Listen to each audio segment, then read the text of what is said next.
20 first grade students are learning the importance of getting involved in the community with their service project titled Transportation, a Moving Experience. Kathleen Cohen went to the Schoolcraft learning community to find out more about the project and how the first graders plan to educate the public about human-powered transportation.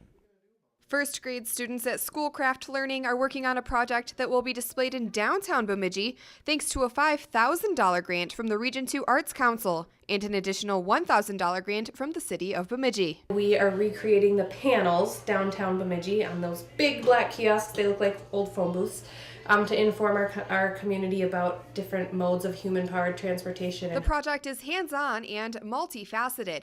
Students had to interview community experts about their specialty and develop questions to ask in order to create their collages. People have been coming on and they've been doing different kind of, they're skateboarding and hiking and canoeing and stuff. And they come in and they speak to us and tell us about their experiment. They did some research. We made a timeline. We learned about when certain things were invented, canoes and bikes and cars. And then we started to gather our information together. We did a photo shoot. We built our backgrounds. And we are now in the process of putting all of the information together. Students took their knowledge from the classroom to the art room before working with Design Anglers, Inc. to come up with their actual kiosk designs.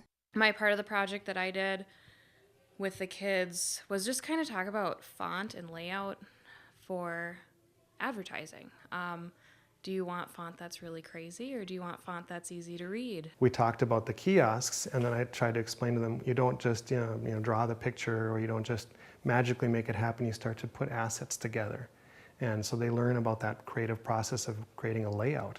Everyone involved with the Service Learning Project hopes the students take a variety of lessons away from this opportunity. I love the idea of our students learning how to be involved in our community and how they can, at age 6 and 7, educate our community about things they're learning. I'd like them to understand more about composition and contrast, because those are the two big things we really talked about in art. Those kiosks downtown are kind of an unused resource. And so you get a chance to put faces of community members up there and have a positive message. And I think that's a really nice thing that Schoolcraft can participate in, and that the downtown will reap the benefits from. The kiosks will be unveiled on May 20th, and students will take community members and their parents on a tour through downtown Bemidji to see their work. Kathleen Cohen, Lakeland News. There are 7 total kiosk displays around Bemidji located on 2nd Street to 6th Street and Bemidji Avenue to Minnesota Avenue. The human-powered safety kiosks will be on display for 1 year. If you've enjoyed this segment of Lakeland News, please consider making a tax-deductible contribution to Lakeland Public Television.